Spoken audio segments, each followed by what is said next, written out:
ज्ञान का प्रकाश तभी फैलता है जब साधक मिलकर उसे आगे बढ़ाते हैं। यदि द कॉस्मिक सूत्रा की यह आध्यात्मिक यात्रा आपके जीवन में थोड़ा भी प्रकाश ला रही है, तो आप अपनी इच्छा से इस प्रयास को सहयोग दे सकते हैं। आपका हर छोटा सहयोग इस मिशन को आगे बढ़ाएगा। प्रेम केवल भावना नहीं है, यह आत्मा की भाषा है। वह मौन स्पंदन जो सृष्टि के हर कोने में गूंज रहा है। जब एक माँ अपने बच्चे को बिना किसी शर्त के सीने से लगाती है, जब एक वृद्ध वृक्ष बिना कुछ मांगे अपनी छाया देता है, जब एक साधक संपूर्ण विश्व को अपने भीतर समाहित करता है, तब प्रेम और करुणा का दिव्य रस प्रकट होता है। आध्यात्मिकता का सार भी इसी में छिपा है। स्वयं को इतना विशाल बना देना कि हर जीव, हर संवेदना, हर पीड़ा और हर मुस्कान उसमें स्थान पा सके। प्रेम वह पुल है जो आत्मा को परमात्मा से जोड़ता है, और करुणा वह दीपक है जो इस पुल को रोशन करता है। जब प्रेम गहराई तक उतरता है, तो वह केवल किसी व्यक्ति विशेष के लिए नहीं रहता, वह एक सर्वव्यापक ऊर्जा बन जाता है। तब हम दूसरों की पीड़ा को अपनी पीड़ा समझने लगते हैं, उनके आंसुओं को अपने हृदय की नमी मानने लगते हैं। यही करुणा है जब आत्मा इतनी कोमल हो जाए कि किसी पत्ते के टूटने की भी आह उसे विचलित कर दे। जिस क्षण हम यह समझ लेते हैं कि प्रत्येक आत्मा एक ही दिव्यता का अंश है, उस क्षण प्रेम एक साधारण भावना से एक आध्यात्मिक यात्रा में परिवर्तित हो जाता है। यह यात्रा भीतर की है, मौन की है, समर्पण की है। हम संसार से लड़ना छोड़ देते हैं और उसे समझने लगते हैं। यह समझ ही करुणा है। जब कोई व्यक्ति हमारी ओर कटुता से देखता है और हम उसमें छिपे दुहक को देख पाते हैं, तब हमारा उत्तर क्रोध नहीं होता, बल्कि दया बन जाता है। यह कोई सिखाई हुई बात नहीं है, यह हृदय की परिपक्वता है। साधना में जितना हम भीतर उतरते हैं, उतना ही प्रेम स्वतः प्रकट होने लगता है।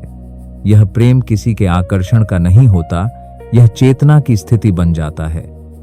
तब हम फूलों से, पक्षियों से, आकाश से, बच्चों से, शत्रुओं से, सभी से एक समान प्रेम करने लगते हैं। यह भेदहीन प्रेम ही परमात्मा का वास्तविक दर्शन है। करुणा कोई अलग चीज नहीं है, यह प्रेम की ही आंखें हैं। प्रेम हृदय है, करुणा दृष्टि है।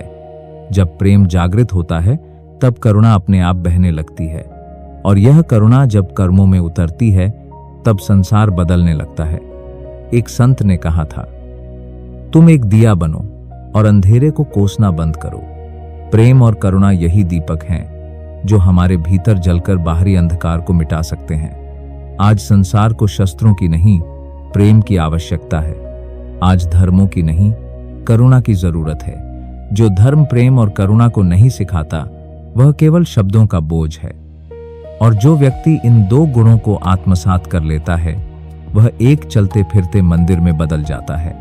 जब हम दूसरों की पीड़ा को देखकर भीतर से कांपते हैं, जब किसी भूखे को देखकर हमारी आत्मा अशांत हो जाती है, जब किसी निराश व्यक्ति को देखकर हम उसकी आंखों में आशा भरना चाहते हैं, तब समझो कि हमारे भीतर ईश्वर ने निवास कर लिया है।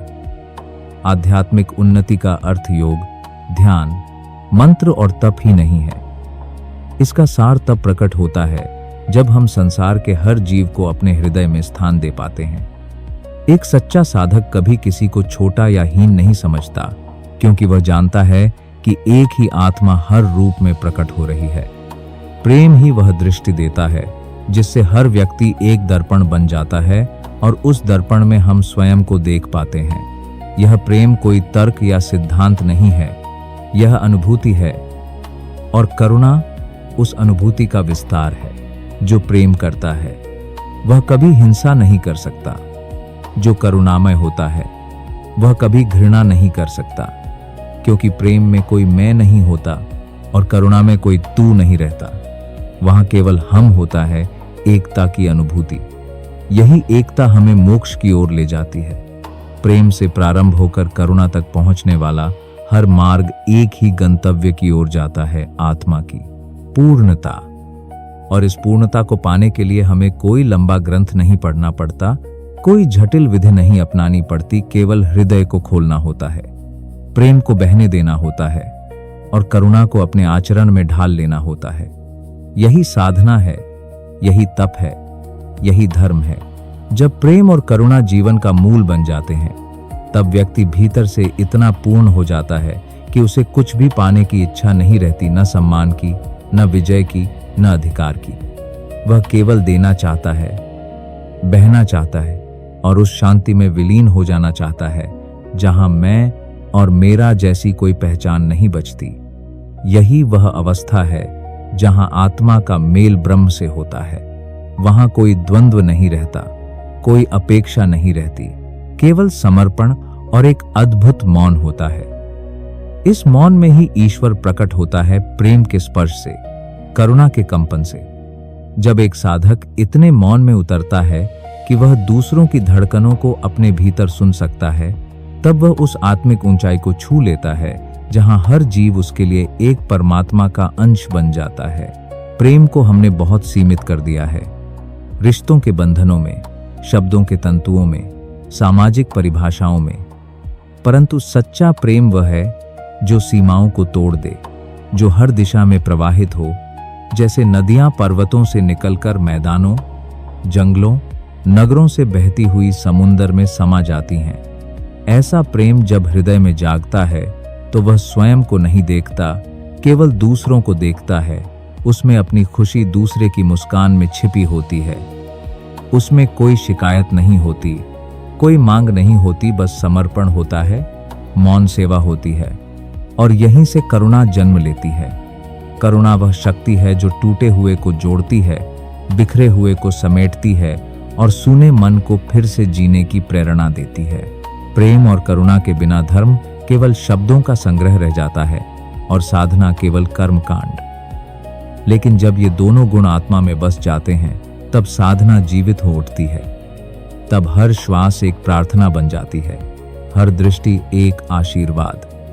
करुणा वह दृष्टि देती है जिससे हम दूसरों की पीड़ा को बिना कहे समझ पाते हैं।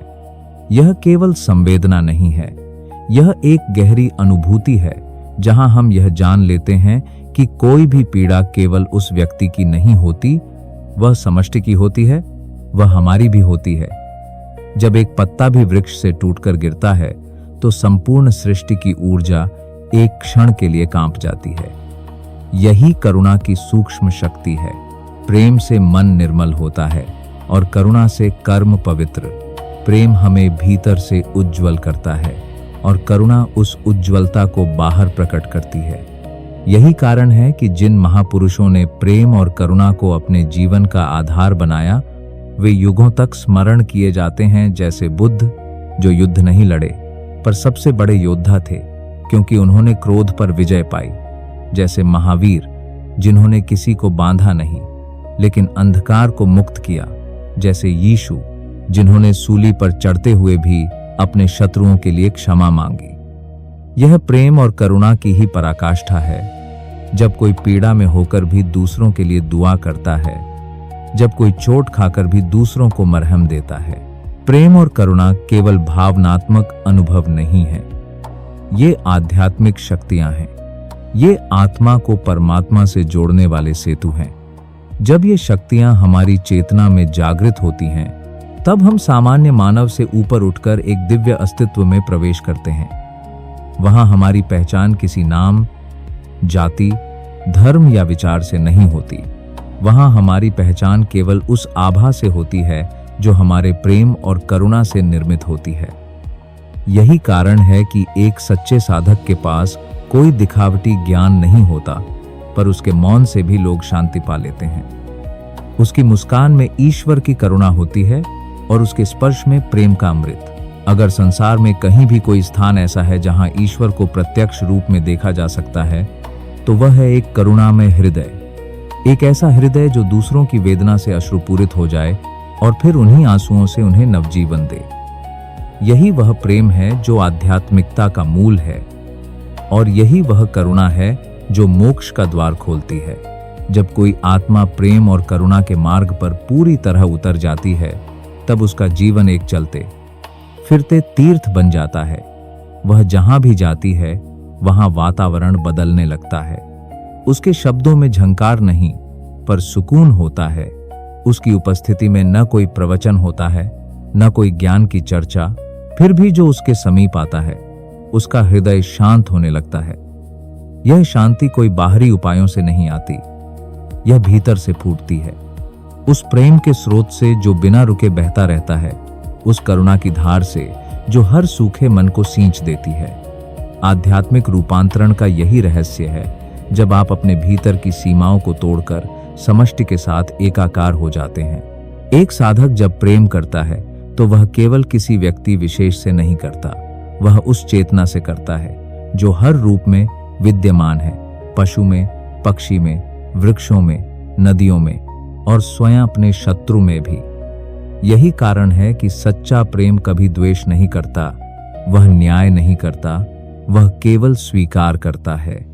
और जब यह प्रेम हृदय से छलकता है तो करुणा बन जाता है, एक ऐसी करुणा जो बिना सोचे, बिना तौले, सहज रूप से हर उस प्राणी तक पहुंच जाती है जो पीड़ा में है। यह करुणा कभी प्रदर्शन नहीं करती, वह चुपचाप किसी की पीठ सहला देती है, किसी भूखे के लिए भोजन बन जाती है, किसी अकेले को मौन संगति दे जाती है। आज हम इतने व्यस्त हो गए हैं कि प्रेम करना भूल गए हैं, करुणा को कमजोरी समझने लगे हैं। पर सत्य यही है कि प्रेम और करुणा में जो शक्ति है वह किसी भी शस्त्र, किसी भी ज्ञान, किसी भी वाक्चातुर्य में नहीं है।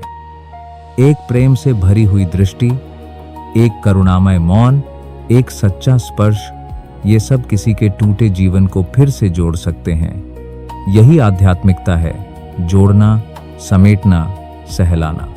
आध्यात्मिक पथ पर चलने का मतलब किसी सिद्धि की तलाश नहीं है, इसका अर्थ है उस प्रेम को जागृत करना जो जन्म से हमारे भीतर है पर जिसे हमने भुला दिया है, और उस करुणा को अनुभव करना जो सृष्टि का मूल है। प्रेम और करुणा दोनों ऐसे दीपक हैं जो सबसे पहले अपने भीतर के अंधकार को जलाते हैं। जब तक हम स्वयं से द्वेष करते हैं, स्वयं को अस्वीकार करते हैं, तब तक दूसरों से प्रेम नहीं कर सकते।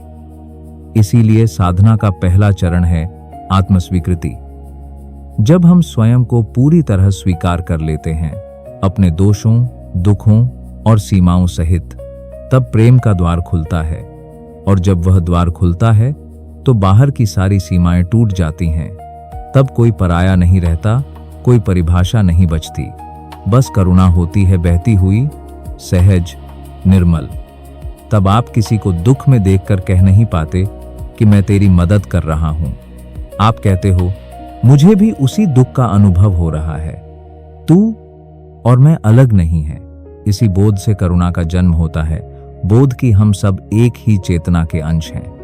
जब गौतम बुद्ध को पहली बार किसी बूढ़े, बीमार और मृत व्यक्ति का दर्शन हुआ, तब उनके भीतर जो कंपन हुआ वह केवल एक राजकुमार की संवेदना नहीं थी, वह करुणा की पहली लहर थी जिसने उन्हें संसार छोड़कर साधक बना दिया।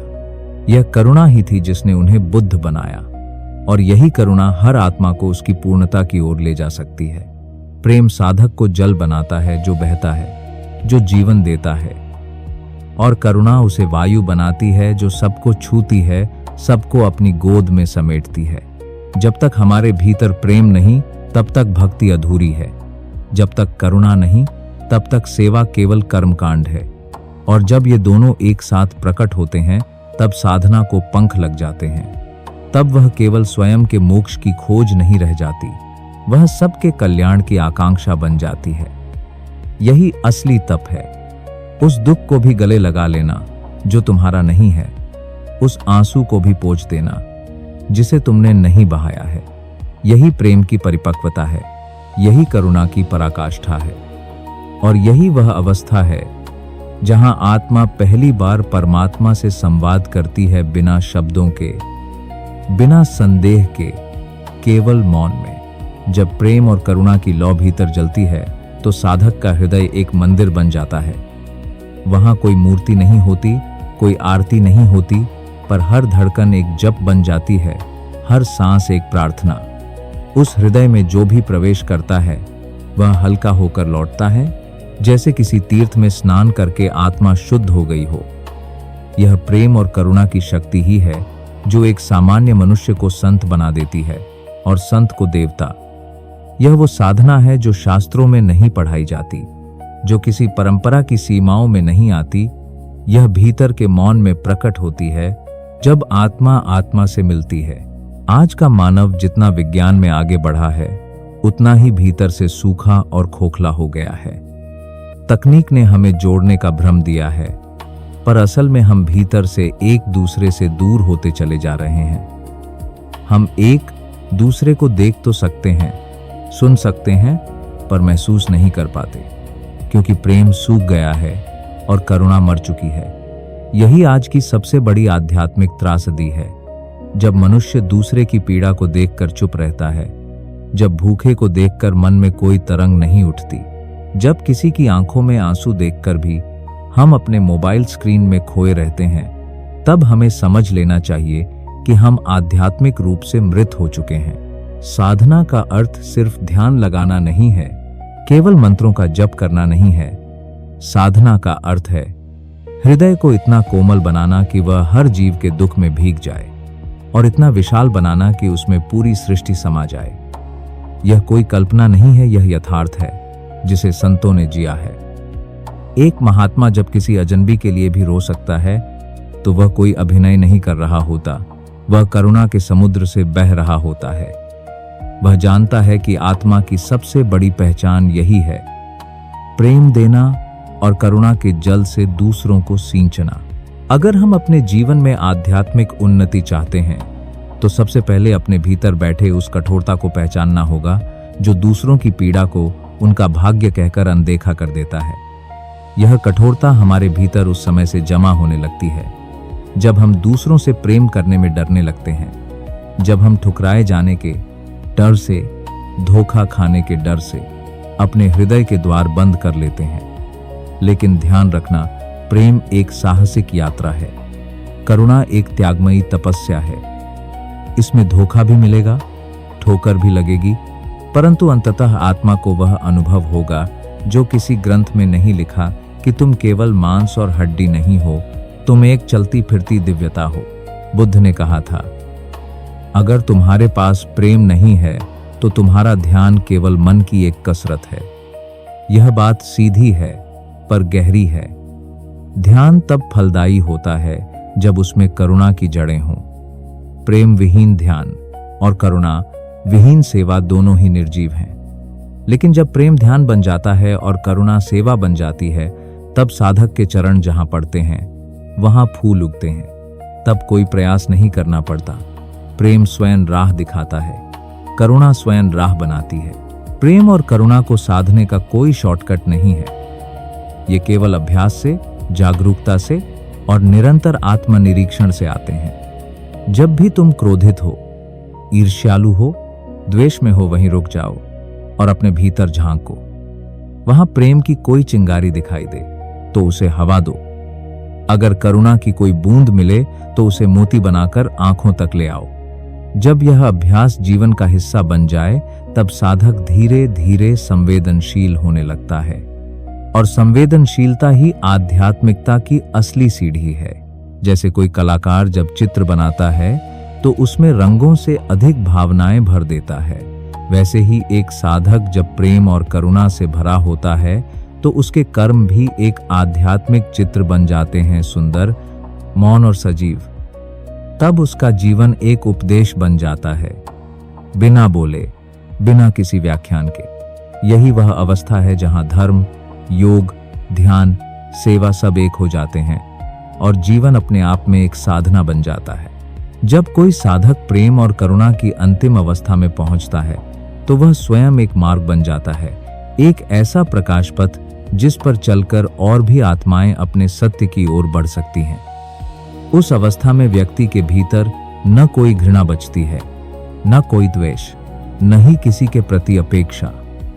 वह केवल देता है, बिना सोच के, बिना थके और बिना रुके। ऐसा प्रेम परमात्मा के सबसे निकट होता है और करुणा वह उसकी भाषा बन जाती है। अब वह ईश्वर से केवल प्रार्थना नहीं करता, वह स्वयं एक उत्तर बन जाता है उस दुआ का जो किसी अनजानी आत्मा ने रोते हुए की थी। जीवन का अंतिम सार यही है प्रेम में डूब जाना और करुणा में बह जाना। न धन साथ जाएगा, न पद, न प्रतिष्ठा, पर यदि आपने किसी टूटते दिल को सहारा दिया हो, किसी थके हुए पथिक को विश्राम दिया हो, किसी रोते को चुपचाप गले लगाया हो, तो समझ लीजिए आपने सबसे बड़ी पूजा कर ली, सबसे ऊंची साधना कर ली। क्योंकि प्रेम ही परमात्मा है, करुणा ही उसका स्वरूप है। जो प्रेम करता है वह पूजा करता है, जो करुणा करता है वह ध्यान करता है। यही सच्चा अध्यात्म है, सरल, सहज और जीवंत। प्रेम और करुणा केवल पढ़ने की बातें नहीं हैं, ये जीने की कला है। हर दिन, हर क्षण हमारे पास अवसर होता है किसी के जीवन को स्पर्श करने का, मुस्कान से, शब्द से, मौन से। अपने भीतर प्रेम को फिर से जागृत कीजिए, अपने मन के द्वार को खोलिए और करुणा को आमंत्रित कीजिए। जब आप प्रेम से देखते हैं तो संसार बदल जाता है। जब आप करुणा से सुनते हैं तो हर आवाज में ईश्वर की पुकार सुनाई देती है। अब इस श्रृंखला के अंतिम पांव पर मैं आपसे यही कहना चाहूंगा, प्रेम कीजिए, करुणा कीजिए और उस प्रकाश का हिस्सा बनिए जो अंधेरे को मिटाता है। आपका जीवन स्वयं एक संदेश बन सकता है, एक प्रेरणा, एक तीर्थ। इस युग को आपकी आवश्यकता है, एक ऐसे हृदय की जो प्रेम से धड़कता है और एक ऐसी आत्मा की जो करुणा से बहती है।